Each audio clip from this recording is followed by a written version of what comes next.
Bienvenidos una semana más al podcast sobre inversión y educación financiera, fondos de inversión y valores. Mi nombre es Eusebio Gómez, soy asesor financiero y tengo la misión de hacer las cosas de manera diferente, ayudar a muchas personas a lograr buenos resultados financieros y con ello proporcionarles el conseguir la vida que desean llevar.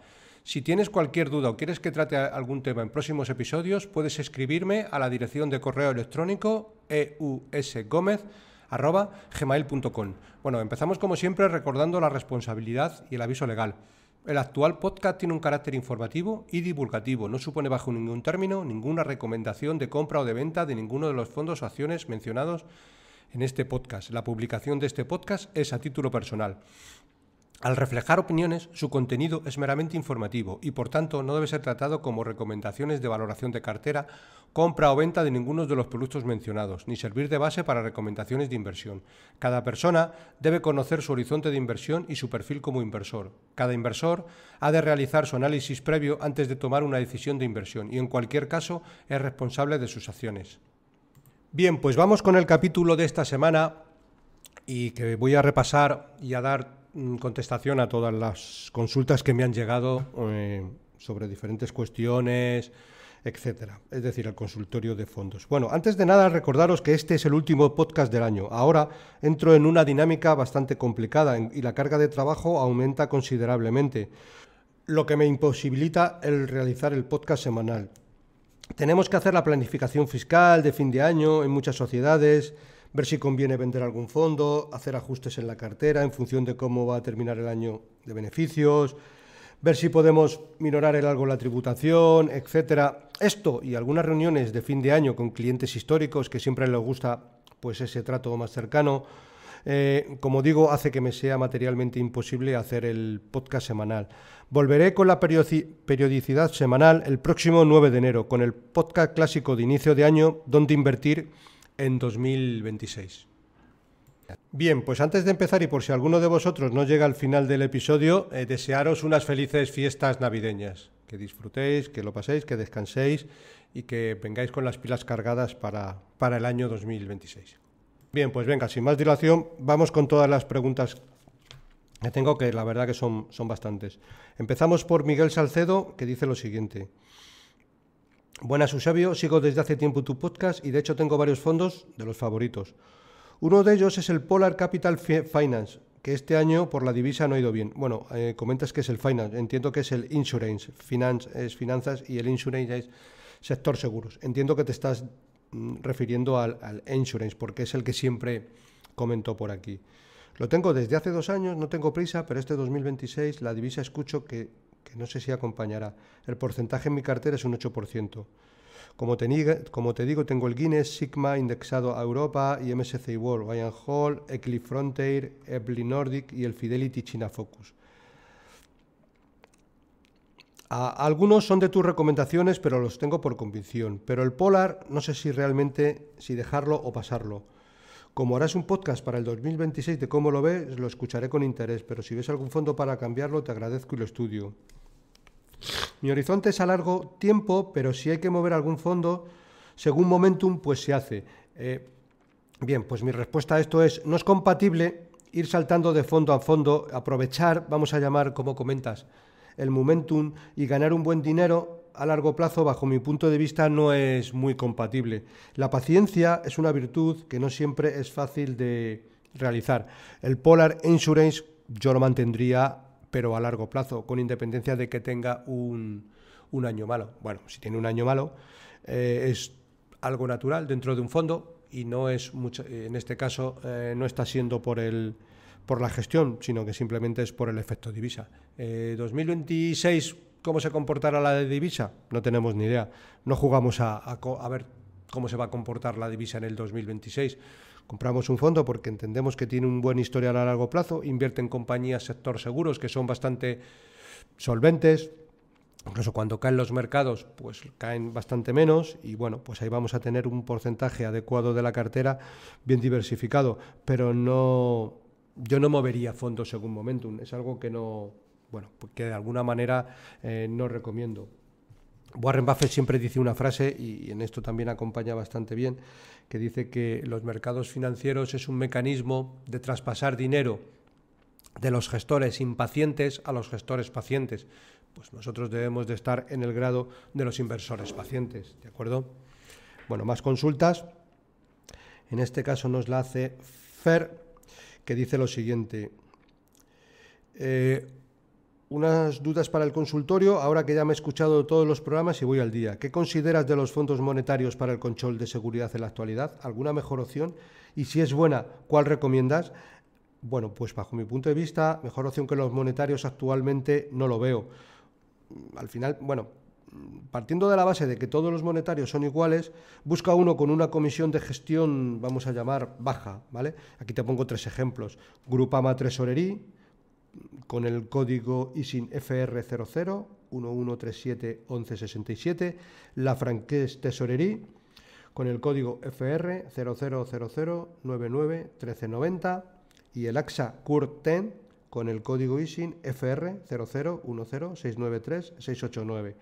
En todos los casos llevan algo más del 2% en el año, tienen un riesgo 1/7 y bueno, pues yo creo que esos tres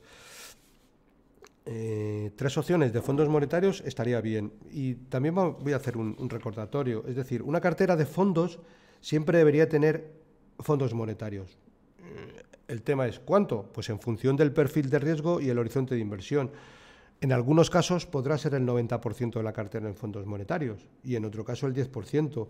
Dependerá de nuestro horizonte de inversión. Pero yo siempre tendría en una cartera fondos monetarios. Yo siempre lo comparo, así vamos a jugar un partido de fútbol sin portero, aunque juegue, no sé, vamos a poner un símil, que juegue un partido de Copa del Rey, el Real Madrid o el Barcelona, contra un equipo de primera federación o de segunda federación, siempre juegan con portero. Y a lo mejor el portero no lo tenemos que utilizar en todo el partido, o le tenemos que utilizar en muy pocas ocasiones, pero hay que jugar con portero. En este caso, si nosotros tenemos en una cartera de, vamos a llamar, un alto riesgo, con un porcentaje del 90% en renta variable, bueno, pues si tenemos un 10% en fondos monetarios, hace que en un momento dado, ante fuertes correcciones de mercado, podamos aprovechar ese 10% que tenemos en fondos monetarios para reemplazarlo y comprar más renta variable a mejores precios, o al contrario, podemos tener una cartera con el 90% en fondos monetarios porque el perfil de riesgo es muy, muy bajo, y podemos tener el resto del 10%, pues a lo mejor en algún fondito de renta variable bastante conservador, y bueno, pues nos va a dar un push de rentabilidad a esa carterita, digamos, muy, muy, muy conservadora. Y luego, desde el 90% hasta el 10%, pues en función del perfil de riesgo del cliente, pues hay mucho margen, pero siempre va a depender un poco del perfil de riesgo. Pero obviamente yo siempre tendría fondos monetarios, que es un poco como tener saldo en cuenta, remunerado, y bueno, a espera de buenas oportunidades. Incluso si los mercados han subido mucho y quiero quitar un poquito de dinero de renta variable porque voy muy cargado, pues lo paso en monetario. Bueno, haciendo un traspaso de fondos que no tributa, y bueno, pues a esperar un poco mejores oportunidades, siempre un poco rebalanceando, pero bueno, sin volvernos excesivamente locos, respetando nuestro perfil, etcétera. Yo siempre tendría fondos monetarios. Bueno, siguiente cuestión. Nos la hace Borja Miguel y dice lo siguiente. Muy buenas, Eusebio. Primero de todo, muchas gracias por la calidad de los contenidos del podcast, que tanto nos ayuda a aprender a personas que, como yo, no tenemos formación en finanzas e inversión. Mi nombre es Borja y llevo apenas un año aprendiendo este mundillo de las inversiones para mejorar mis finanzas, pero tanto me ha llamado la atención que me gustaría profundizar mucho más realizando algún curso de asesor financiero o algo parecido, que además me acreditada de manera oficial para incluso poder ejercer esta profesión si fuera necesario. A pesar de ser un consultorio sobre fondos y sabiendo que igual me salgo un poco del tema principal, creo que no hay mejor consejo que el de alguien que se dedica a esto, para aconsejarme acerca de qué curso podría ser interesante para mí o para cualquier otra persona que esté en mi misma situación. Pero cabe indicar aquí que, a pesar de tener estudios de doctorado en ciencias, no poseo más base en finanzas e inversiones que las que he obtenido mediante el podcast, vídeos o libros. Por eso mi miedo de acertar con un curso bueno, pero que a la vez pueda entender bien y poder asimilar bien todos los conceptos. Así que me gustaría saber qué curso o cursos a poder ser acreditados por universidades me recomiendas. También comenta, igual estoy preguntando algo demasiado complejo para responder al momento, pero igual puede ser un buen tema para un podcast. A ver, pues te voy a dar mi Mi respuesta sobre esto, obviamente tienes un largo camino por delante, pero yo empezaría, por ejemplo, para empezar, pues por el curso de arte de invertir, que lo da Alejandro Estebaraz, y yo creo que, bueno, para empezar con si no tienes base, pues probablemente te pueda venir bastante bien. Creo que el canal es Arte de Invertir y ahí vas a tener incluso creo que tienen un periodo de prueba. Creo que, bueno, puede ser una buena opción. Obviamente, después de que hagas eso y ya empieces a tener una base, pues puedes hacer, quiero decir, en el IEB, en el Instituto de Estudios Bursátiles, tienes también, quiero decir, cursos que en este caso ya tienes tu certificación y ya está más acreditado. Y luego, bueno, un tercer paso ya sería, pues por ejemplo, el top en certificación en el mundo de inversiones es el CFA. Es un curso, bueno, más que un curso, quiero decir, es un diploma, una titulación que te da CFA, que es un instituto, creo que es americano, pero digamos que casi todos los gestores de inversiones pues tienen el CFA. Muchos gestores de reconocido prestigio. Una vez que te sacas el CFA, pues puedes trabajar perfectamente en la industria y en bastantes sitios, ¿vale? Luego, por ejemplo, también tienes otro curso. Creo que ya tienes que ir con una formación un poquito más alta, pero que también está muy bien, que es en el Máster en Value Investing de OMA y Teoría del Ciclo. Bueno, pues es un curso bastante interesante y el profesorado en este caso es de absoluto primerísimo nivel. Yo creo que por estas vías podrías abrirte camino y tener una titulación para poder trabajar en el sector. Siguiente cuestión me la realiza Fernando Raúl Gómez y dice lo siguiente: ¿qué te parecen estos fondos para ir a largo? Empieza por el Amundi Funds Emerging Europe, Middle East and Africa con el ISIN LU 188-244-8076. Luego también nos habla del DWS Invest Gold and Press Multi-Equity con el código ISIN LU 027-31-59-177, que al final es un fondo de DWS que invierte en oro y en otro tipo de materias primas. Por último también nos habla de el Heptagón Copernic con el código ISIN IE 006146XSF26. Bueno, vamos a empezar un poco por el primero, que es el Amundi Funds Emerging Europe, Emerging Middle East en África, que al final es un fondo que invierte en mercados emergentes, Europa y África, ¿vale? Si vemos la diversificación, nos encontramos con los siguientes. Por países: Sudáfrica 20%, Polonia 19%, Arabia Saudí 13%, Grecia 13,25%, Emiratos Árabes 13%, Egipto 3%, Turquía 2%, Qatar 1%. Bueno, ya vemos un poco dónde invierte, que al final invierte en Europa emergente, Oriente Medio y África. Bueno, yo este tipo de fondos pues no lo tendría en cartera, salvo que tenga una cartera muy muy grande en cuanto a volumen gestionado de patrimonio y aquí pueda tener un 2 un 3% de mi cartera, pero para estos tres fondos que debes de tener en cartera, obviamente yo no tendría en cartera. ¿Qué tiene dentro del fondo? Si ya vamos a empresas, pues bueno, pues podríamos decir cualquiera, pero vamos, yo en mi caso no conozco ninguna. Eurobank, Ergasias, bueno, entiendo que es un banco, Emar Properties, por el nombre, pues parece que es una empresa de propiedades inmobiliarias, CEPS AS, Saudi National Bank, obviamente es Banco Nacional de Saudí, Angloc Ashanti, National Bank de Grecia, Al-Rajhi Bank, Impala Platinum Holding. Bueno, pues ya vemos un poco dónde invierte, pero vamos, no deja de ser algo, bueno, pues que yo aquí no invertiría. A mí siempre me gustan pues un poco más fondos, vamos a llamar fondos globales, que inviertan en todo el mundo y que bueno, pues que no tengan una concentración en países un poco que, bueno, pues que no, desde mi punto de vista, sí, podemos pegar un año, no se descarta, un año un pelotazo de que este tipo de fondos un año pues suban un 60, un 70%, pero de la misma manera pueden caer.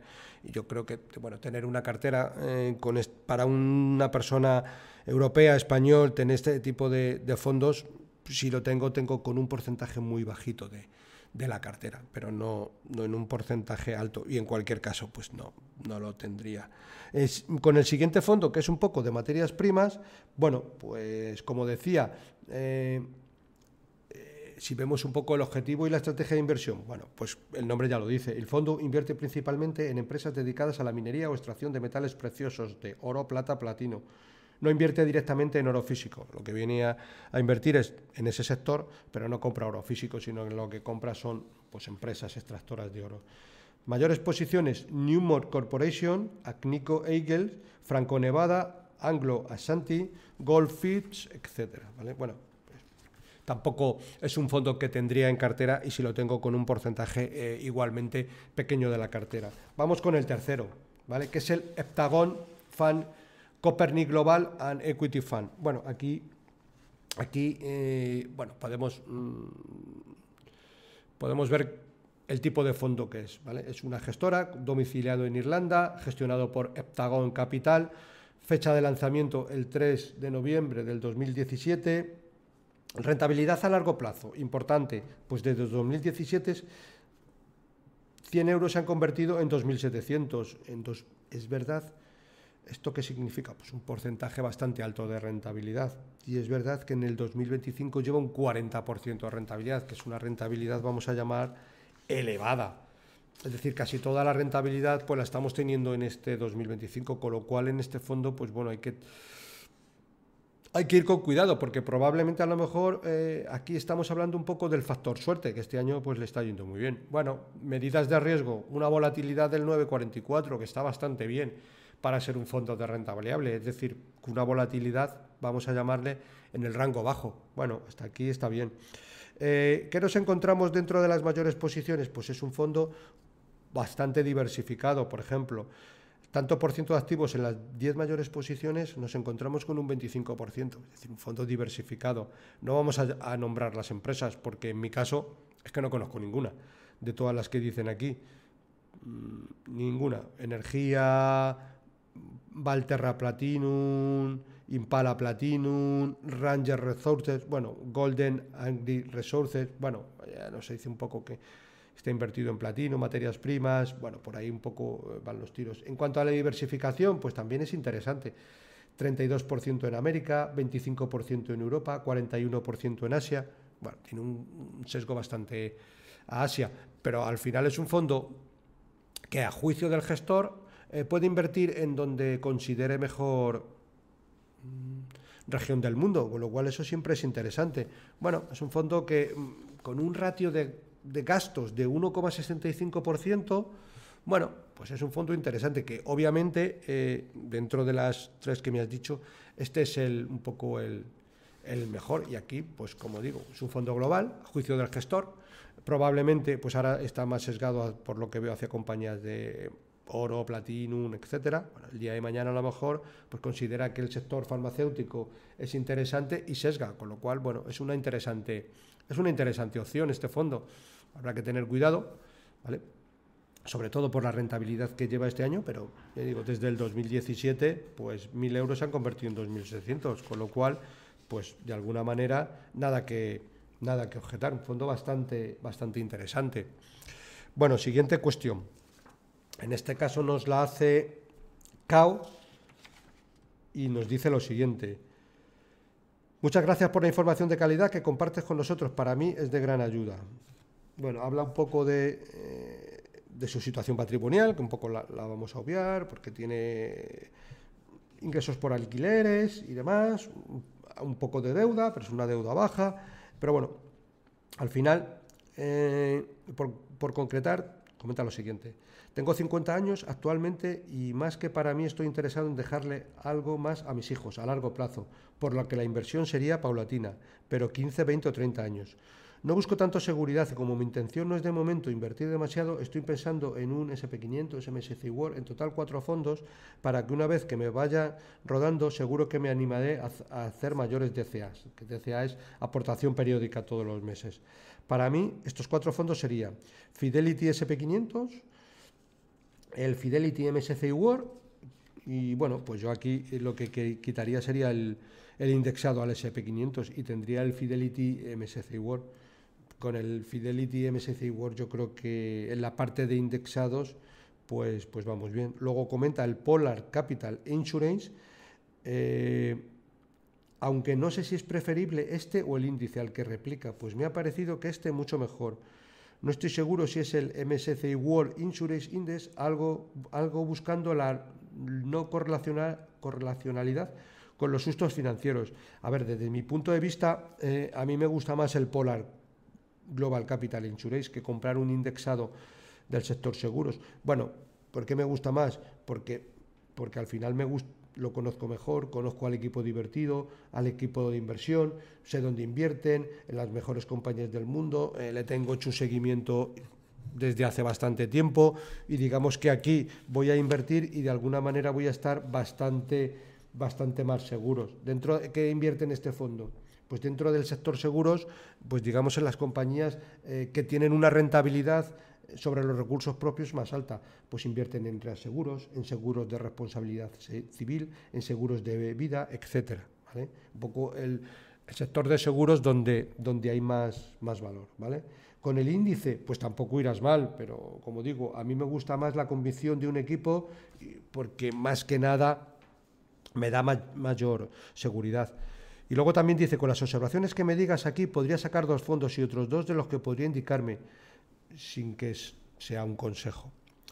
Habla tal vez Nasdaq 100 Index, Fan Smith, Cartesio, Benimelo, o Magallanes. Obviamente, aquí en este caso, yo no invertiría en el Nasdaq 100 Index, sino que me iría, lo haría lo más sencillo posible.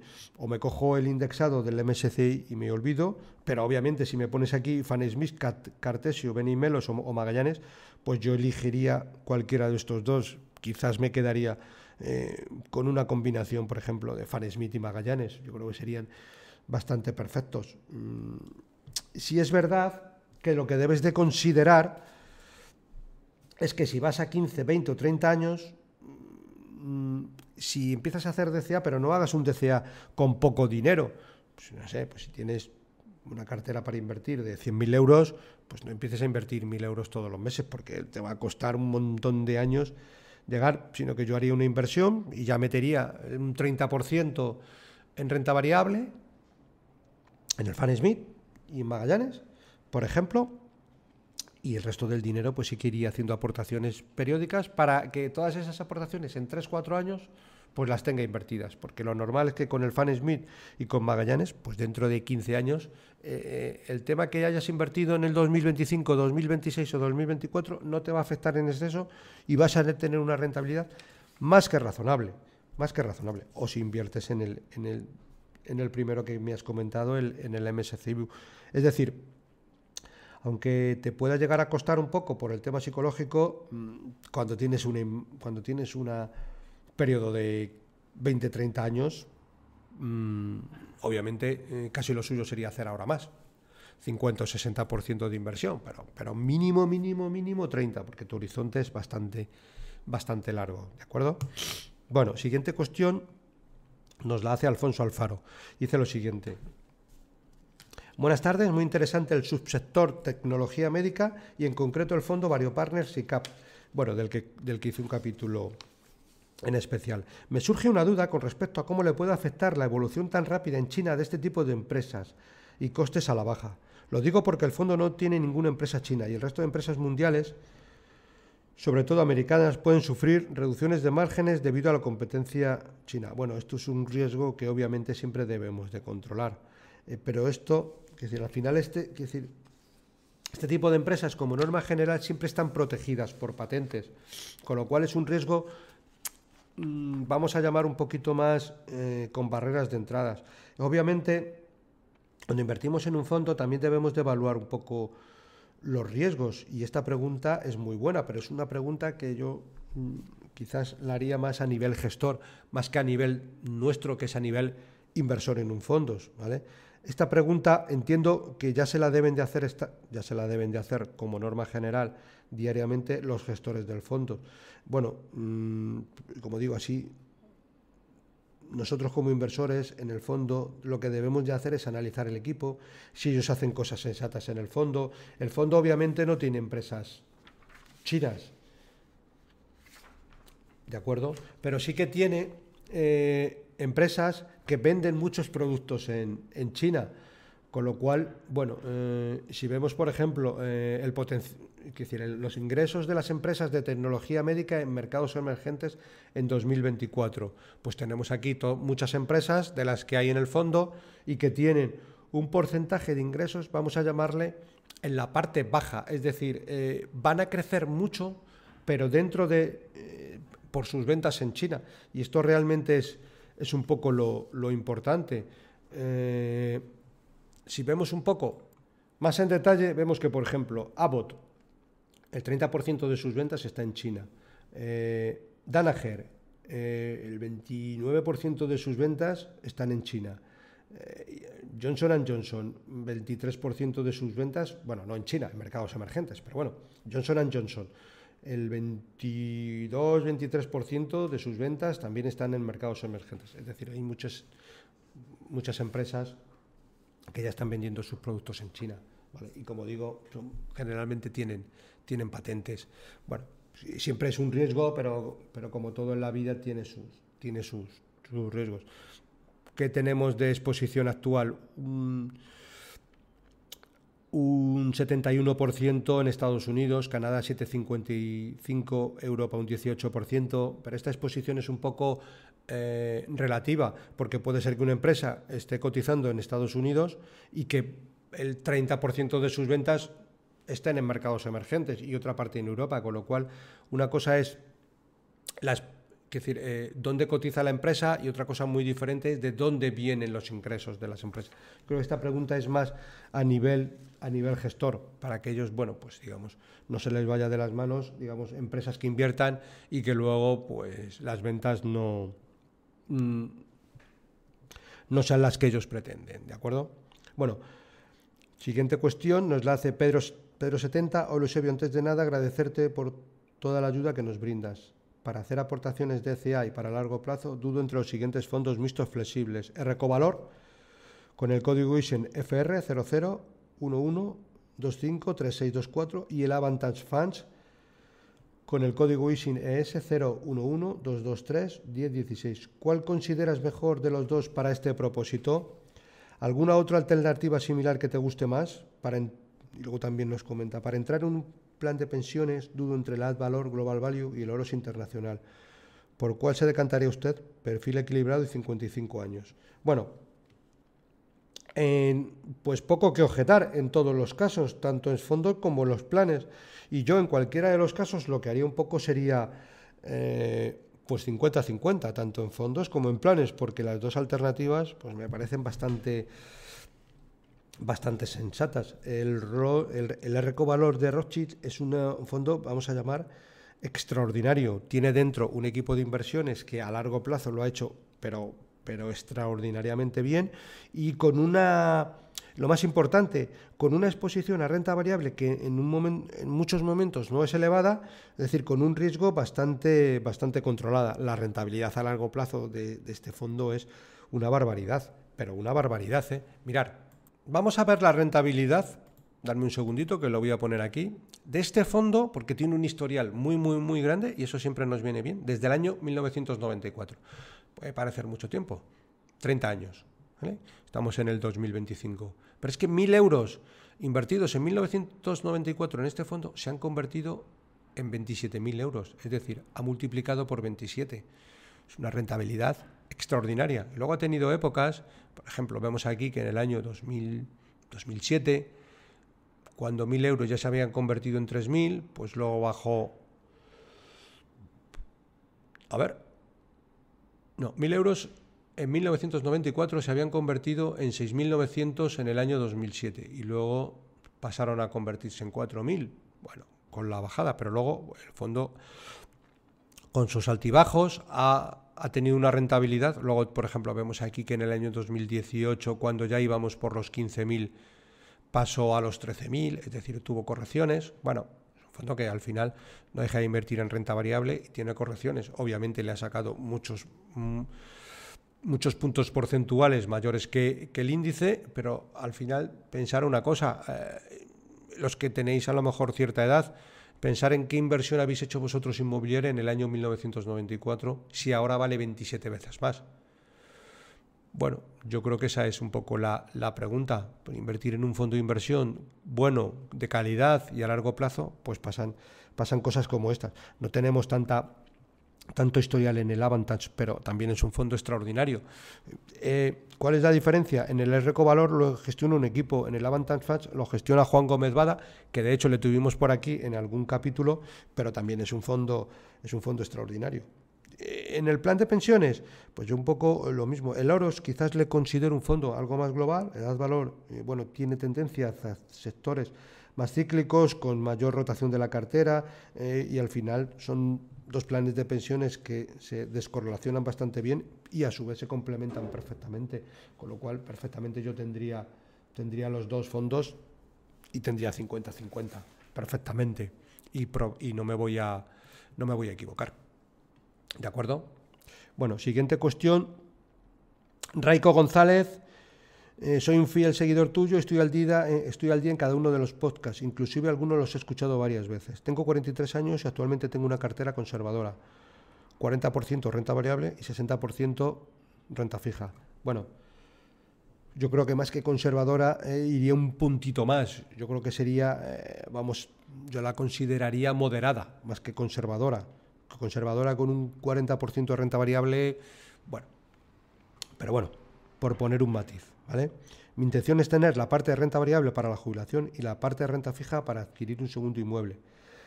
La parte de renta fija la tengo bastante controlada con los consejos que has dado y tengo ese 60% incluido una parte de fondo monetario como emergencias posibles. Quisiera subir un poco más el tanto por ciento de renta variable con los ahorros mensuales que voy adquiriendo y me surgen dudas si consideras que debería de añadir algún fondo más a mi renta variable. Actualmente tengo los siguientes: Fidelity SP500, Polar Capital Healthcare, Cova Selección, GQG Global Equity y Fidelity Global Technology. Bueno, fondo a fondo, Fidelity SP500 no lo tendría mejor MSCI World. Polar Capital Healthcare, bueno, pues bien, invierte en sector salud. Si tienes una parte pequeña, no más del 10-15% del patrimonio, perfecto. Cova Selección, obviamente le tendría. Bueno, el GQG Global Equity, en este caso, no lo tendría. Y el Fidelity Global Technology, pues bueno, pues si lo tienes, también lo tendría. Aquí con un porcentaje bastante pequeñito de la cartera, no más allá del 10%. Y ese sería un poco fondo a fondo mi consejo. Tampoco tendría el GQG Global Equity, no lo tendría. Y obviamente me pones aquí, al final dice, mi consulta es que si ves interesante meter algún fondo más para diversificar, tipo Magallanes, Bailey Gifford, Lonter, Cartesio Y, o simplemente seguir añadiendo capital a lo que yo tengo. Yo no tendría el GQG Global Equity y obviamente le cambiaría por el Bailey Gifford, claramente. Y en el Bailey Gifford sí que podrías ir haciendo las aportaciones que considerarás oportuno periódicas, porque es un fondo que tiene, digamos, una rentabilidad a largo plazo muy buena, una alta volatilidad, pero eso te va a dar que si haces aportaciones periódicas, la alta volatilidad va a ir en tu beneficio y no en tu contra, porque si siempre vas haciendo aportaciones periódicas, pues te vendría bien, ¿de acuerdo? Y ese sería un poco mi consejo. No tener SP500, tener MSCI, Polar Capital Healthcare, pequeña cantidad, Fidelity Global Technology, pequeña cantidad, Cova Selección, por supuesto, y el GQG lo cambiaría por el Bailey Gifford. Y al final, 5 fondos son suficientes en una cartera, salvo que tengas un capital de más de, por ejemplo, pues 500.000 euros, que ahí en ese caso a lo mejor sí que tienes que subir un poco más que el porcentaje, a ver si me sale la palabra, el número de fondos, ¿de acuerdo? Bueno, siguiente cuestión, en Ecobarba. Hola, esta es mi cartera. Estoy pensando sustituir el Fondo Monetario por el Cartesio X. ¿Tiene sentido o crees que me estoy pasando de la raya? Bueno, tienes Vanguard Global Stock indexado 24%, Guinness Global Equity Dividendos 18%, Renta 4 renta fija monetario 10%, Numantia Patrimonio Value 12%, Hanco Global Value 10%, Shareline World Group 11%, Fanesmith Equity Group 15%. Al final tienes una cartera con muchos fondos de renta variable y tienes un 10% en el renta 4 renta fija monetario. Yo no lo haría. Bueno, en otro comentario del principio del podcast ya lo comentaba un poco, pero al final un monetario, aunque creas que no, porque claro, tú lo que ves es que el monetario me está dando un 2% al año. Pues voy a cantarlo por el Cartesio X, que este año lleva un 8 o un 9%. El Cartesio X está muy bien, pero son cosas un poco diferentes. Yo creo que el Fondo Monetario y en un 10% de la cartera, que tienes 90% en renta variable, yo lo seguiría teniendo porque un monetario pues lo que te aporta es estabilidad a la cartera. Quizás te quite rentabilidad, sí, pero cuando llegan las correcciones, el monetario te va a aportar la flexibilidad necesaria para poder ir un poco combinando. Al final ahora nadie quiere tener monetarios, pues ven que les está restando rentabilidad y en el largo plazo una cartera debería tener algo de monetarios, porque el monetario, como digo, pues te aporta esa estabilidad. Hablaba antes en la otra consulta de cuando estamos jugando un partido de fútbol, pues que utilizamos portero, pero es que tiene que ser así. Pero yo no cambiaría el monetario por el Cartesio, porque si a ti te viene en el 2026, por el motivo que sea, los mercados te caen un 40%, cosa que en un momento dado puede pasar, al menos tienes ese 10% en el monetario, bueno, que puedes jugar con él. Porque el Cartesio X, si los mercados caen un 40%, pues es probable que el Cartesio X a lo mejor te cae un 3%, un 4%, un 2%, y a lo mejor no te va a valer para coger ese dinero y meterlo en un fondo de renta variable, pero si lo tienes en el monetario, pues no se va a mover en cuanto a valor liquidativo, y si lo consideras, pues lo puedes aprovechar. Son cosas diferentes. El Cartesio X está muy bien para una persona que quiere tener un porcentaje de su cartera en fondos, digamos, más conservadores, pues ese fondo es ideal. Pero mi consejo es que, con independencia de que te dé un poco menos, yo no lo tocaría. Bueno, siguiente cuestión. Alberto Pérez. A menudo escucho hablar del porcentaje adecuado de renta fija a renta variable, dependiendo del horizonte temporal y de cuáles son los buenos fondos y por qué. Ahora bien, echo en falta guías o más información respecto a cómo sería bueno compensar la cartera respecto a las categorías de fondos, además de ejemplos de cuánto porcentaje tener en cada uno y qué número de fondos tener en cada uno. Bien, bueno, aquí hay que decir que no hay una guía única, porque al final no hay dos inversores iguales. Obviamente, dentro de nuestro horizonte de inversión, pues puedes diseñarte una cartera o que te la diseñe un asesor financiero adaptada a tu perfil concreto, que cada uno tiene sus objetivos. Uno tiene el horizonte de inversión de 15 años, pero en el interdín necesita algo de dinero para la educación de sus hijos. Otra persona tiene un horizonte de inversión de 15 años, pero en teoría no va a necesitar el dinero. Entonces siempre aquí pues no hay una regla única. Lo que siempre debemos hacer es, bueno, pues en función de nuestro perfil de riesgo, horizonte de inversión, etcétera, pues hacernos una cartera o que te la haga un asesor financiero adecuada a tu perfil concreto. Con más cuestiones, y dice lo siguiente: una cartera con un 30% renta fija en cual se den opciones, 5% renta fija bonos alto rendimiento, 10% renta fija flexible global, 15% global emergentes.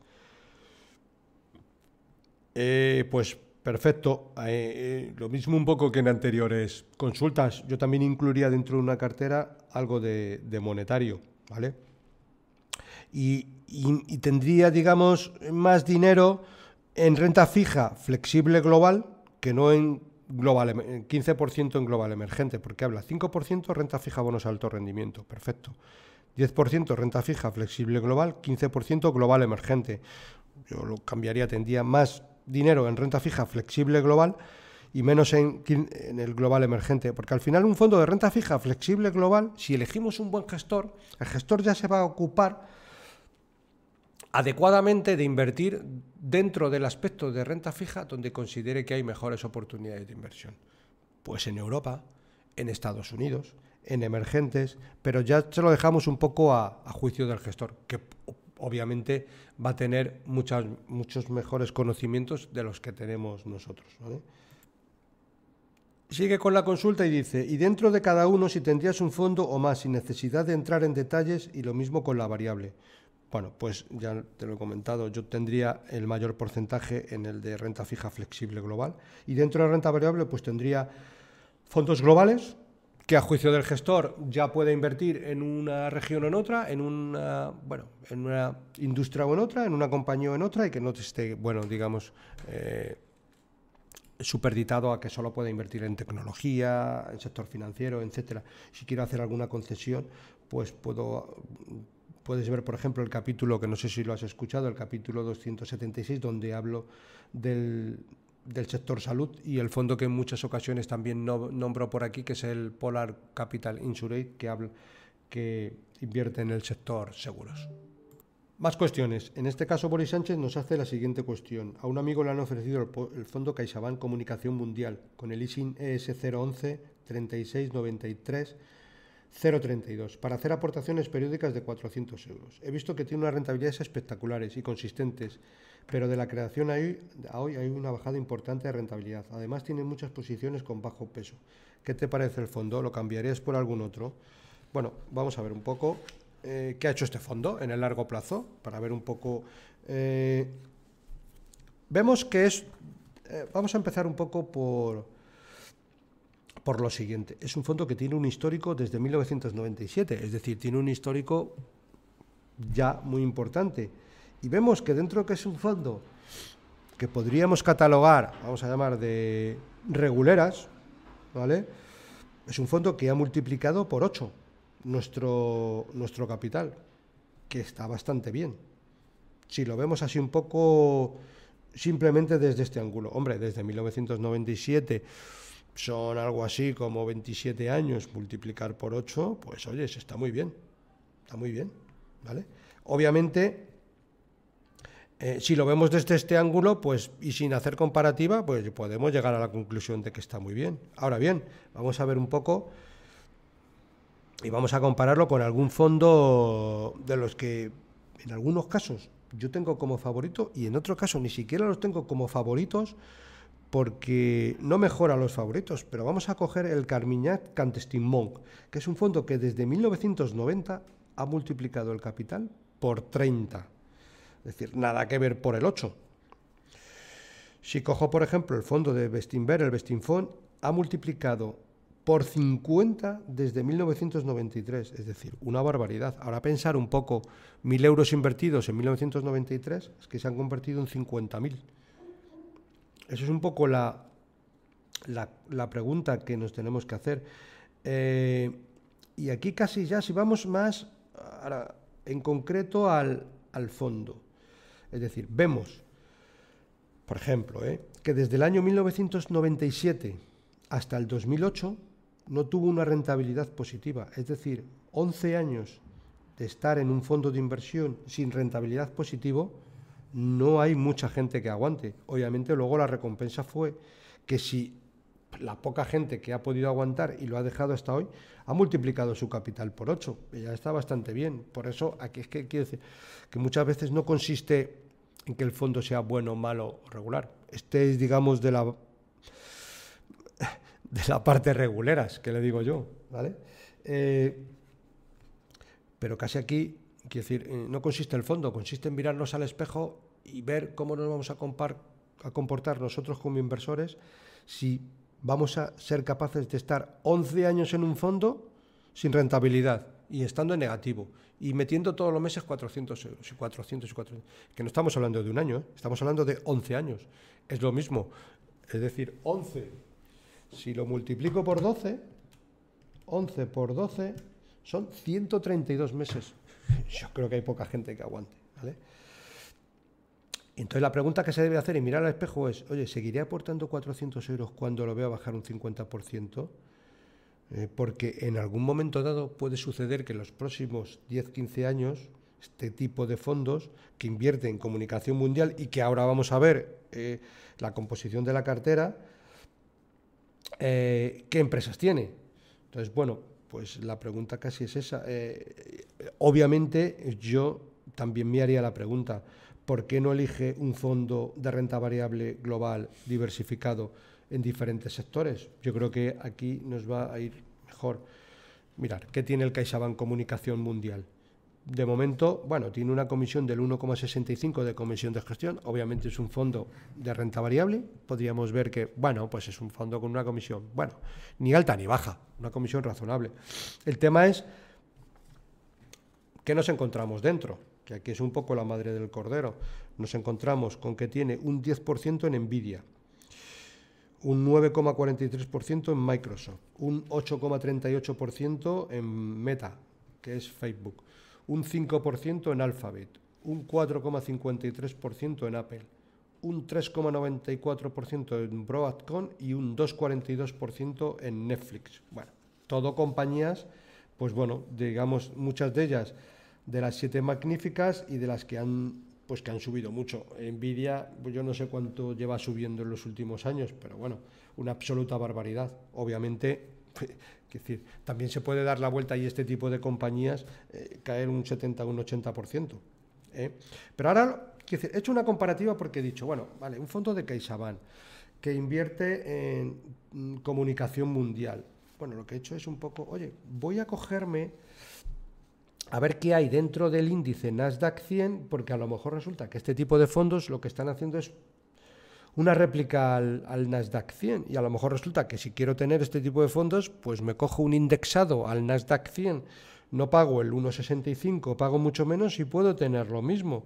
Pues y es un poco lo que me encuentro aquí. Veo que Microsoft tiene un 9%, Apple un 8%, Nvidia un 7%, Amazon un 5%, Broadcom 4,5%, Meta, Facebook 4%, Alphabet 5%. Es decir, bueno, es prácticamente un indexado con diferentes pesos y con un 1,65 de comisión. Pues yo primero haría dos cosas. Una, si solo voy a tener este fondo, no tendría este fondo en cartera y tendría pues un Fan Smith o un Bailey Gifford o un BNY Mellon o un Magallanes y invertiría todos los meses esa cantidad. Yo creo que a largo plazo me va a ir mejor, con menos volatilidad y con unos resultados que probablemente a largo plazo pues sean mejores. O si me voy directamente, pues mirar, he visto aquí el Carmignac Clandestine Bond, pues me puedo ir a ese Carmignac o me puedo ir al Bestinfond de Bestinbar, que ha multiplicado por 50 desde 1993. Obviamente en los próximos 30 años el Bestinfond no va a multiplicar por 50. Pues a lo mejor multiplica por 45, por 40 o por 57. Bueno, o por 37.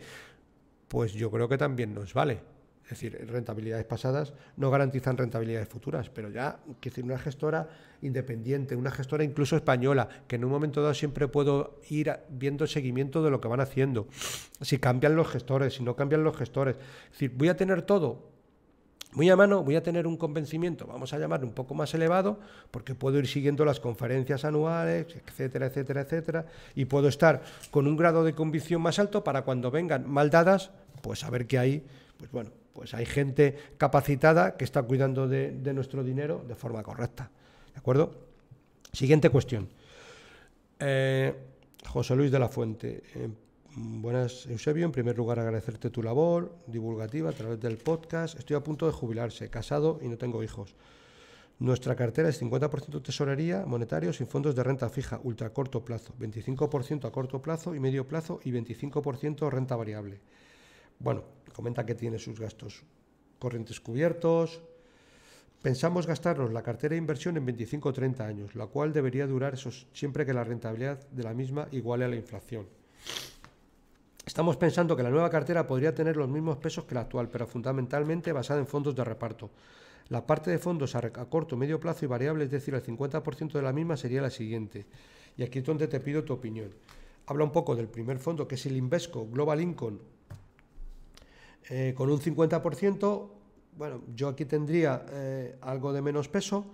Luego habla del fondo de M&G Global Dividendo con un 25%, un 12,5% del EBRI Short Corporate Bond con un 12% y con un 12,5% en el PINCO. Bueno, vamos a empezar a ir fondo por fondo. Habla un poco del 50% que tiene en el Invesco Global Income, y aquí en este caso vamos a empezar a analizar pues este fondo. Es un fondo bastante interesante que reparte dividendos, pero obviamente yo no tendría el 50% en este fondo, tendría un poquito menos, ¿de acuerdo? Mira, es un fondo interesante. Bueno, ¿qué tiene dentro? Pues mirar, tiene dentro unos cupones que pagan 6,34 y una duración de la parte de renta fija de 2,85 años, con lo cual por esa parte pues es un fondo interesante. Principales características del fondo, aparte de su flexibilidad, porque es un fondo que tiene un poco diferentes activos. El fondo puede invertir en bonos y acciones, hasta el 65% en acciones, aunque la exposición histórica ha estado por debajo, máximo el 22%, es decir, tiene un grado de conservadurismo alto, con lo cual, bien. Hasta un 30% puede ser invertido en cash, equivalentes de CAD y mercados monetarios. Ya vemos que incluso, por ejemplo, un gestor con un fondo de reparto de dividendos tiene dinero en cash. Cuando hablo de dinero en cash, hablo de mercado monetario, es decir, fondos monetarios, al final, ¿vale? Hasta el 30% puede invertir en bonos convertibles y hasta el 20% en activos, digamos, que estén en el default o deuda o puedan estar en una situación de alto riesgo, es decir, bueno, pues digamos bonos high yield con baja calidad crediticia. Actualmente, la exposición del fondo a renta variable es del 48%, dentro del rango permitido del 35-65%. En cuanto a la asignación de activos, el fondo tiene aproximadamente un 20% en bonos con grado de inversión. La mayoría deuda corporativa, los bonos de alta rentabilidad constituyen alrededor del 26% del fondo. Los sectores con mayor peso actualmente son gobiernos, bancos y automóviles. Dentro de la asignación de renta variable, ¿qué tiene? Pues el enfoque está en compañías de alta calidad con balances sólidos, generación saludable de flujo de caja libre y equipos directivos competentes y comprometidos con devolver dicho flujo de caja a los accionistas cuando sea apropiado. El componente de renta variable incluye una asignación del 5% a acciones asiáticas. Pues lo vemos todo bastante correcto. Es un fondo que yo lo tendría en cartera, pero bueno, no tendría un 50%. Gestionado por Stewart Ewart, Alexandra Innovan y Stephen Agnew, que llevan la torta de años en Invesco, pues es que no hay nada que nos llame la atención para no invertir.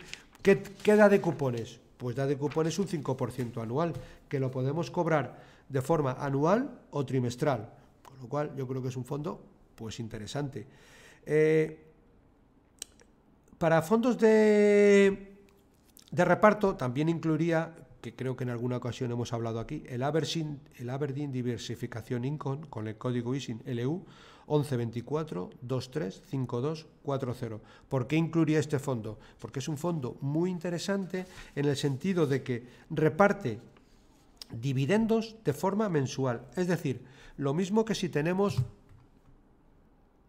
un activo inmobiliario, bien sea un local, un piso alquilado, pues esto vía fondo es un poco lo mismo, con un grado de diversificación muy elevado y todos los meses pues nos están ingresando nuestro dinero. Reparte un 5% anualizado y con pago mensual, y es una opción pues bastante interesante. Con lo cual tendría pues un 25% en el Invesco, tendría otro 25% en el Aberdeen, otro 25% en el fondo M&G Global Dividendo, este es un fondo puro de renta variable, y hablas del 12,5% en el EPLI Short Corporate Bond. Bueno, este fondo, dentro de que es un fondazo y yo lo tenía catalogado como un fondo extraordinario en renta fija, pues hace poco me presentaron un fondo de una gestora también noruega, con una rentabilidad que comparada con el EPLI, que ya es muy buena, bueno, pues le pega un repaso, pero vamos, abismal. Yo, vamos, cuando me presentaron la estrategia, y aquí estamos hablando de que estamos comparando, vamos a llamar peras con peras, porque estamos hablando de dos fondos que invierten en renta fija, Noruega, lo cual tiene un sentido muy importante. Mirar, es el fondo Store, que voy a decir el nombre porque... Os voy a decir el nombre. Bueno, también os voy a decir el ISIN, ¿eh? Mirar, el nombre exacto del fondo es Store Fund 2 Store Bank Fund RCR Europe. Os voy a decir el ISIN, que os vais a que probablemente luego lo vais a encontrar mejor. Darme un segundito, que tengo que cambiarme de pantalla y a ver dónde lo tengo. Pam, pam, pam, pam, pam, pam. Vale, aquí lo tengo. Mirad, el ISIN es LU 315-30-38-693. Y vamos a ver un poco la comparativa que me pasaron. Claro, y vamos, por ejemplo, en retorno anualizado del Store Bond Fund, que para ser un fondo de renta fija tiene una rentabilidad anualizada del 7,68%. Insisto, renta fija. Y, por ejemplo, si cogemos el EBLI Corporate Bond o el EBLI Nordic High Yield, cualquiera de los dos, estamos hablando de rentabilidades anualizadas del 2,88 y del 2,22. Y estamos hablando del EBLI, que es un buen producto. Obviamente, aquí, es decir, no es que haya un poco de trampa, no la hay, pero bueno, también vamos a ponerlo en contexto. Está un poco superditado porque el año 2022 en el fondo Store Bond Fund le fue muy bien y en el resto de fondos de renta fija, como puede ser el EBLI, tuvieron pérdidas relevantes que ahora ha hecho que la rentabilidad anualizada haya sido menor. ¿Qué tiene de bueno esta gestora? Esta gestora tiene de bueno que solo tienen, es una gestora que solo tienen un fondo de renta fija y una única estrategia, con lo cual están absolutamente centrados en esta estrategia. Y ahora vamos a ir a la parte que siempre muchos de vosotros, incluso yo, nos fijamos. Oye, vamos a ver cómo estamos de comisiones, porque claro, vamos a pagar mucho por un fondo, poco por un fondo que tiene una comisión que vamos a llamarle, no es barata, ¿vale? Tiene una comisión del 0,75%, que para un fondo de renta fija vamos a llamar que está en el rango alto, y tiene una comisión por rendimiento, es decir, por resultados del 10%, que para ser un fondo de renta fija vamos a llamar que es elevada. Pero claro, aquí tenemos la eterna duda de siempre. Oye, ¿qué hago? ¿Me compro un fondo porque tenga no me compro un fondo porque tenga una comisión alta, incluso una comisión por resultados del 10% que para ser un fondo de renta fija es alta? Pero si al final estoy teniendo una rentabilidad anualizada del 7,68%, ya descontado todos los gastos. Entonces, oye, al final hay que poner en una balanza la calidad y el precio. Es decir, no podemos irnos solo, oye, a todos nos gusta pagar poco y tener una rentabilidad más alta, pero a veces, bueno, pues tengo que pagar un poquito más porque el neto que me va a venir es muy superior. Muchas veces tener una gestora que tiene un único fondo en cartera, que no tiene más estrategias que esa misma, que a lo mejor resulta que ellos tienen una comisión de gestión un poquito más alta, porque al fin y al cabo tienen que hacer su negocio sostenible. Si los resultados son buenos, pues bienvenido sea. De hecho, cuando me presentaron el fondo también me dijeron, oye, este fondo cuando lleguen a un volumen de patrimonio que no está muy lejos de donde estamos, lo van a cerrar. Bueno, pues esto ya es un síntoma de que la gestora bueno, pues se preocupa por la rentabilidad, más que muchas veces por el volumen gestionado, porque tenemos fondos en cartera, incluso de los favoritos de renta fija, que decir que no tienen límite de inversión y que cogen todo el dinero que les entra. Bueno, aquí ya están poniendo encima de la mesa, oye, no queda mucho para que cerremos el fondo, con lo cual, bueno, pues es un síntoma de que las cosas van por el camino correcto, ¿de acuerdo? Bueno, siguiente cuestión, Ricardo Sanz. Bueno, comentarte que eres un crack, que valoro mucho el trabajo y el esfuerzo que haces cada semana, se agradece muchísimo, nos ayuda y nos sirve de filtro para añadir o descartar opciones. Tengo 50 50 años, mi idea es empezar a gestionar mi patrimonio sin muchas complicaciones, porque ha llegado la hora que mi energía vital deje de estar empleada al trabajo, sustituyéndola por tiempo a jornada completa para mis hijos y mi salud. Comenta lo siguiente: tengo 70.000 en acciones, 40 acciones que no van mal, pero me lleva mucho trabajo, aunque muchas de ellas son de empresas ya con solera y con dividendos en algunos casos. Bajo mi punto de vista, vamos a empezar por esto, 40 acciones son muchas acciones para un inversor, vamos a llamar minorista, y que no es un profesional de esto, con lo cual es que yo reduciría en esa parte, reduciría a la mínima expresión y me lo llevaría todo a un fondo, pero bueno, 40 acciones es una barbaridad. Sigue 17.000 euros en un plan de pensiones que voy moviendo según veo mercado. Ahora está en una réplica del SP500 y sé que en mucho tiempo lo voy a tener que cambiar de nuevo. Me gustaría que me comentaras alguno que ande por el 5, 7 u 8, 10%, rentabilidad anual sin mucho riesgo. Pues aquí vamos a ver, rentabilidad de entre el 5, 7, 8, 10 sin mucho riesgo. Yo creo que para alcanzar un 8 o 10 tienes que meterle riesgo, porque si no, no vamos a tener ese tipo de rentabilidad. No tendría un fondo con una réplica al SP500, tendría un fondo con una réplica al MSCI, que te va a coger todo el mundo y más que el mercado americano. Siempre decimos lo mismo, es decir, ya llevamos varios años diciendo que el SP500 no deberíamos de tener excesivo dinero y no deja más que subir el SP500. Bueno, pues algún tarde o temprano el SP500 va a tener problemas, pero no sé si será en el 2026, en el 2027 o cuando sea. Pero las rentabilidades del SP500 y las valoraciones no son muy razonables. Entonces, bueno, ahí tarde o temprano podemos tener problemas. Hace la siguiente cuestión: 12.000 euros en cripto, ETH y BIT, entiendo que es Ethereum y Bitcoin, yo lo vendería. 4.000 euros en oro, 30.000 euros en préstamos inmobiliarios con rentabilidad del 10% anual, a los cuales ingreso 5.000 en diferentes proyectos. Bueno, poco que objetar, porque yo este tipo de cuestiones no las controlo. Aparte que son, entiendo que son opciones poco líquidas. A mí este tipo de cosas no me gustan en exceso. Bueno, te dan un 10% anual y lo consideras, pues yo ahí no me meto. Me gustaría saber cuántos fondos podría tener y cuáles me recomiendas para un horizonte de al menos 3-5 años. No renta fija. Puedo mirar y tomar decisiones de vez en cuando. Para al menos 3-5 años yo metería renta fija, porque es un horizonte de inversión corto, para empezar. Con lo cual, 3-5 años renta fija, o por lo menos 25% renta variable, 75% renta fija. Para meter renta variable te tienes que ir a un periodo más de, por poner un entorno medio, 7 años.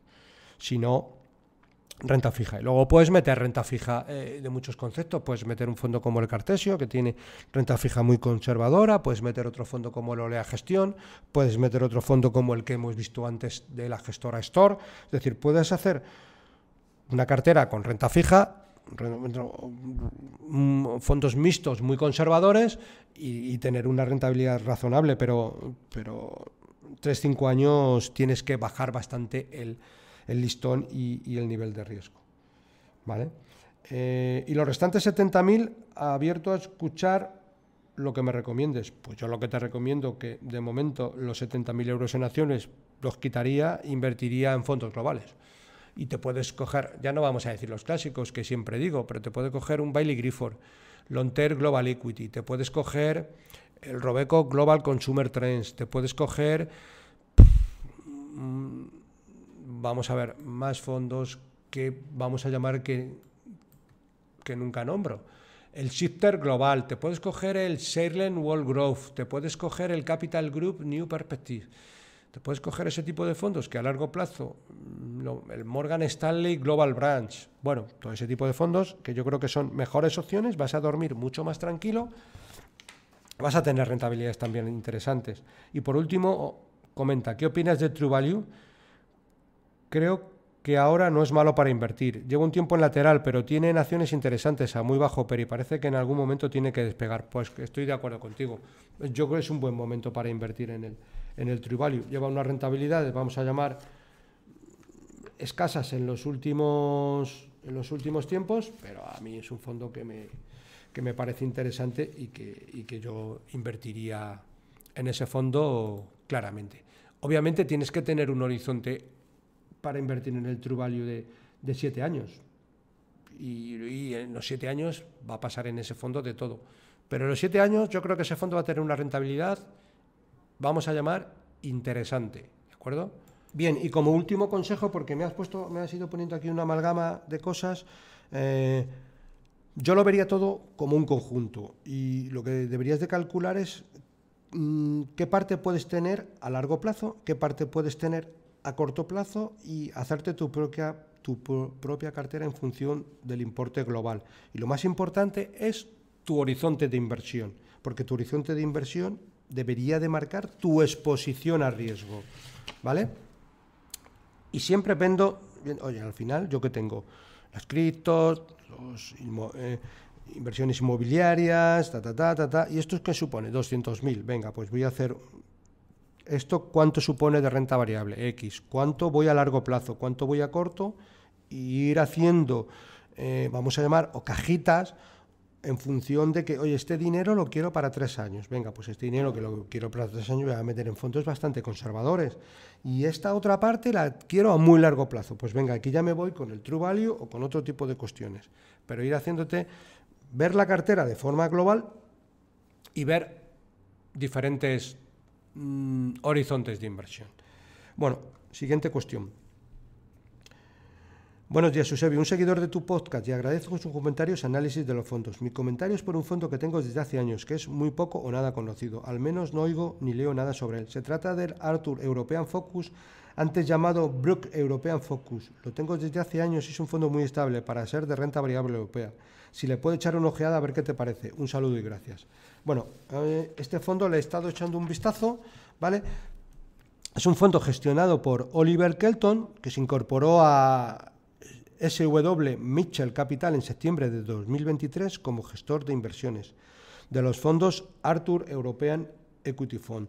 Anteriormente trabajó, como tú dices, en Brook Asset Management como gestor principal de carteras de renta variable y anteriormente ha estado trabajando en Wamerton Investment Management, donde se incorporó como analista de renta variable. Al final, bueno, Oliver empezó a gestionar carteras en 2023 y básicamente siempre ha estado centrado en la parte de renta variable europea.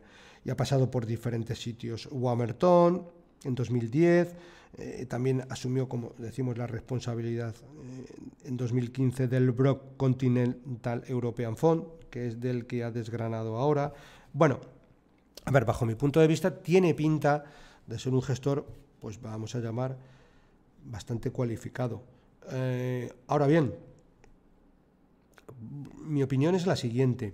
Por muy cualificado que sea un gestor, yo no le dejaría mi dinero a un señor que no tiene página web o que yo prácticamente no la he encontrado. Si la tienen es una página web donde vienen muy pocas explicaciones, que no tienen en España una delegación abierta, que no sabemos casi nada de él, que no hemos podido encontrar vídeos o presentaciones, y al final esto va un poco de asociarse a largo plazo con personas que de alguna manera se ganen nuestra confianza. Y no sé cómo se puede generar una confianza una persona de esta manera.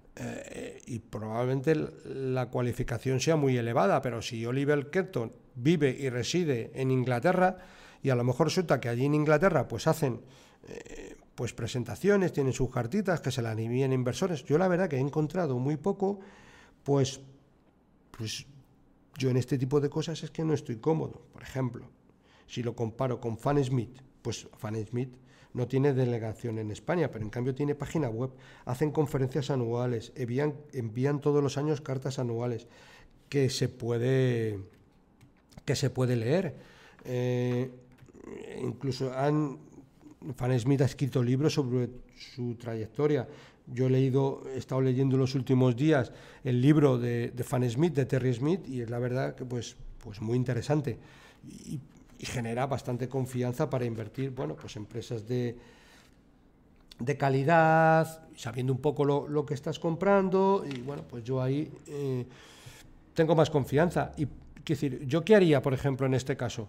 Pues yo no tendría el dinero en este fondo y, por ejemplo, si tendría el dinero en el Paradigma Value Catalyst, gestionado por Andrés Allente, por cierto, no recuerdo muy bien, pero durante este 2025 se pasó por el podcast, un gestor español que está en España, con una cualificación extraordinaria, ha estado en Allianz, ha estado en Standard Life, ha estado en Cobas, es decir, y hace poco tiempo se montó su propio fondo. Bueno, es un fondo de AIG, banca privada, pero que se puede contratar en muchas plataformas, hacen sus cartas mensuales, trimestrales, y digamos que tienes acceso al gestor porque está en España y porque tienes un acceso pues más asequible. Podríamos decir lo mismo de Valentum, pues un poco igual. Al final yo estoy más cómodo con gente cercana que puedo hacer el seguimiento de lo que van haciendo, y no voy a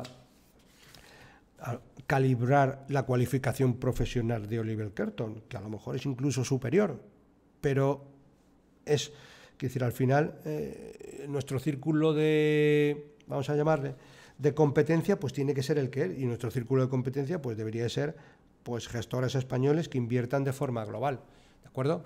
Bueno, pues esto es todo por esta semana. Como he dicho al principio del podcast, os deseo a todos que paséis unas felices fiestas en compañía de vuestros seres más queridos, descanséis, carguéis pilas para el 2026.